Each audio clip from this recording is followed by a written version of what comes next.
हम लोग अब पुराने घर से जा रहे हैं नए घर, खाना खाने और बनाने के लिए आए थे। और अभी बाबू को मम्मी ले जा चुकी हैं पहले ही, और अब हम लोग जा रहे हैं बाइक से। तो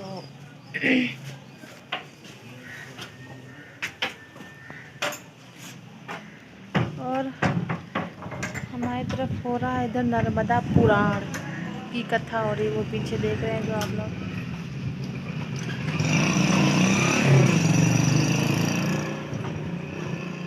पूरा वहाँ तक बनाने को मिलेगा अंदर। उसमें गिरा रहे, ये सब्जी फेंकनी ही होगी, कौन खाएगा अब? तो इसको बाद में ले जाओ है ना?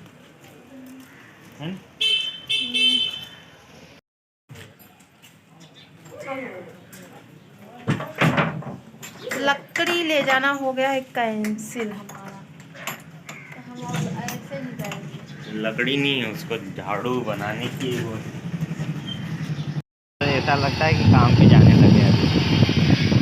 आज हम लोग जा रहे हैं दूसरे रास्ते से, क्योंकि उधर लगा है टेंट बहुत सारा। ये रहा टेंट लगा है।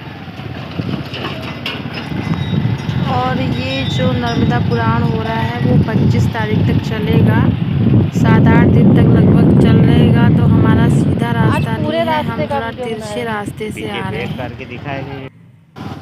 और ये रास्ता जाता है हमारे नए वाले घर को। और ये जो आसपास आप घर देख रहे हो वो सारे मज़दूरों के घर हैं। यहाँ पे मज़दूर रहते हैं और हमारे खेतों में काम करते हैं। बाकी मज़दूर बाहर से भी आते हैं। और ये आ गया यहाँ पे, मम्मी पहुँच ही नहीं पाई। तो मैं अब आ गई हूँ अपने घर, और मैं बाल्टी में लेकर आई हूँ खाना।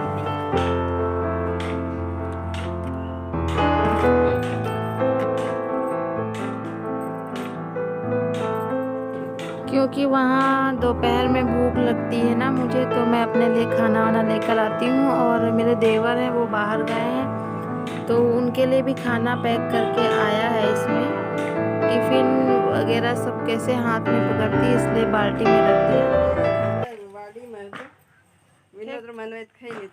ये हमारे आ गए हैं बैल यहाँ पे। ये हमारे न्यू बैल है जो उस दिन नहीं दिखा पाई थी, वो आज अब आ गए अपने ये घर में। और अब बाबू की होगी तेल मालिश, या फिर इनको करवाऊंगी मैं निन्नी। और बाबू का दोस्त है ये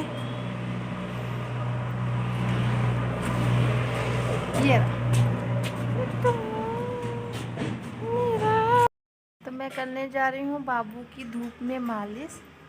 और बाबू में कहाँ जा रहे हो? जा चालू कर।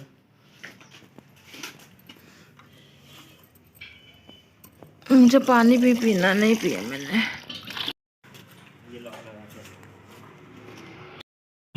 पता नहीं कहाँ गायब हो जाते हैं, पलक झपकते ही गायब। मैं देखती हूँ कहाँ चले गए। ओ इतनी दूर पहुँच गए इतनी जल्दी, वाह भाई वाह। तो हमारे उस वाले खेत में जो पीछे खाली पड़ा है, वहाँ पे आधे में गेहूँ बोए गए हैं और आधे में आज ये लोग भिंडी बो रहे हैं। मज़दूर लगाए गए हैं, तो उन्हीं को पानी पिलाने जा रहे हैं। मुझे लगा कि गाय को पानी पिलाने जा रहे होंगे, तो मैं उधर आगे से जा रही थी, पर अभी मुझे यहाँ से जाना पड़ रहा है। खेत थोड़ा सा गीला है, इसलिए चलने में थोड़ा दिक्कत होती है। और यहाँ की मिट्टी भी अजीब तरह की है, अंदर ही पैर धंसते जाते हैं। इतने बड़े खेत हैं ना कि मैं इतनी दूर आई हूँ तब भी थक जाती हूँ। और कभी पूरा खेत अगर क्रॉस करना पड़ जाए तो पूरा मतलब कचूमर ही निकल जाए। अब परेशान भी तो होगा, उसको नींद आ रही है। छोड़ दे।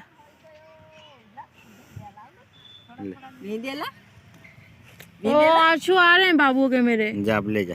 निन्नू आ रही भाई। हाँ मजे आ गए, कहीं गिर जाओगे बस। तुम गिरते हो, हम नहीं गिरते हैं, ठीक है? हम तो पता हवा है। कितनी चल रही है बाबू। तो तुम वहाँ ले जाओ अंदर। देखो देखो, है देखा। तो हम लोग वापस अपने रूम में आ गए हैं और कल रात हम लोगों ने कुछ अच्छा सा इंतज़ाम बना लिया था। यहाँ पे लगा दिया था पर्दा और यहाँ पे ये पल्ली बांध दी थी और अपने बेडरूम को पूरी तरह से कवर करने के लिए बहुत सारी चादर लगाई थी मैंने। और इन्होंने ये एक,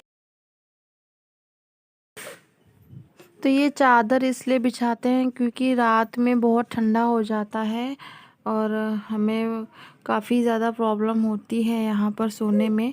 लेकिन इस तरह से आसपास चादर लगा लेते हैं तो इतनी ज़्यादा प्रॉब्लम नहीं होती है, होती तो है पर सो जाते हैं आराम से। अगर हम दोनों लोग होते तो कोई दिक्कत नहीं थी, पर बाबू छोटा है ना, उसको बचाने के लिए हमें ये सब कुछ करना पड़ता है। तो मैं बाबू को रोज़ डेली थोड़ा सा बिठाने की कोशिश करती हूँ। थोड़ी थोड़ी देर पे ये खेलते हैं तो मस्ती में रहते हैं, तो बैठने की कोशिश करते हैं। 5 महीने के हो गए हैं और बिना किसी सपोर्ट के आराम से बैठ लेते हैं और इनको काफ़ी मज़ा भी आ रहा है। अभी बाबू मेरे सो गए हैं। अरे तो बाबू मेरे सो गए हैं अभी और इनके पापा जो है वो गए हैं मम्मी के साथ पुराने वाले घर में चाय लेने। तो अभी जब चाय आएगी तो हम लोग पियेंगे। और आज मैं सुबह से व्लॉग नहीं बना पाई थी, मतलब इतना जल्दी जल्दी उठते हैं ना यहाँ से और तुरंत घर जाते हैं और वहाँ पे खाना वाना बनाती हूँ। वहाँ पे थोड़ा सा अंधेरा लगता है क्योंकि वहाँ की जो खिड़कियाँ हैं उनको बंद करना पड़ता है हमें, ताकि बाहर का शोर ना आए। बाबू के लिए ऐसा करना पड़ता, तो वहाँ पे रिकॉर्डिंग नहीं कर पाती हूँ मैं। खाना वाना बनाती हूँ जब, और किसी के पास टाइम भी नहीं रहता है रिकॉर्ड करने के लिए। तो अभी बाबू के पास में सोई हूँ और फिर आप लोगों से आगे मिलती हूँ। मैं दोपहर का टाइम हो रहा है और वहाँ से तो हम लोग आ गए थे। काम सबके पास रहता है यहाँ पे, और हम लोग कैसे यहाँ पे रहे थे तो वो मैं आप लोगों को बता रही हूँ। ये जो घर है वो है गांव के बाहर, तो यहाँ पे शोर नहीं होता है। यहाँ पे सिर्फ लोगों के खेत ही खेत हैं, बाकी तो कुछ भी नहीं है। तो यहाँ पे हम लोग ऐसे सोते हैं, खूब सारे चादर वगैरह लाकर। और सच पूछिए बहुत ज़्यादा मज़ा आता है, बहुत अच्छा लगता है। जो भी है सब में अच्छे से ही रहना चाहिए, चाहे वो महल हो या झोपड़ी हो। और इनके पापा जी को टाइम नहीं मिलता है, सारा मैनेजमेंट का काम चल रहा है, इसलिए व्लॉग में नहीं आते हैं। जैसे ही उनको टाइम मिलेगा तो वो व्लॉग में आएंगे, कोशिश करूँगी मैं उनको व्लॉग में लाने की। तो अभी मुझे है नहाना और यहाँ पे पानी की व्यवस्था नहीं है, तो नल जब आएगा शाम को तब हम लोग नहाएंगे। बाबू को भी नहलाना है। तो अभी जैसे ही पापा और मम्मी सब लोग आते हैं, चाय वगैरह पीते हैं, उसके बाद हम लोग देखते हैं कि इनको कैसे नहलाया जाता है। तो ये व्लॉग मैं यहीं पे एंड कर रही हूँ। और आज का व्लॉग आप लोगों को कैसा लगा प्लीज़ ज़रूर बताइएगा, और हमारे व्लॉग आप लोगों को कैसे लग रहे हैं। देखिए बहुत सारा काम रहता है यहाँ पे, बहुत भागम भाग रहती है, यहाँ से वहाँ काफ़ी लंबा दूरी है, मैंने आज आप लोगों को दिखाई ही दी है। तो आप लोग हमें सपोर्ट करिए प्लीज़, और हमारे ब्लॉग कैसे लग रहे हैं हमें बताते रहिए। तो मिलेंगे फिर किसी नए ब्लॉग में, तब तक के लिए बाय बाय। देखते रहिए हमारे blog Ruchita and Vijay blogs. Thank you for watching.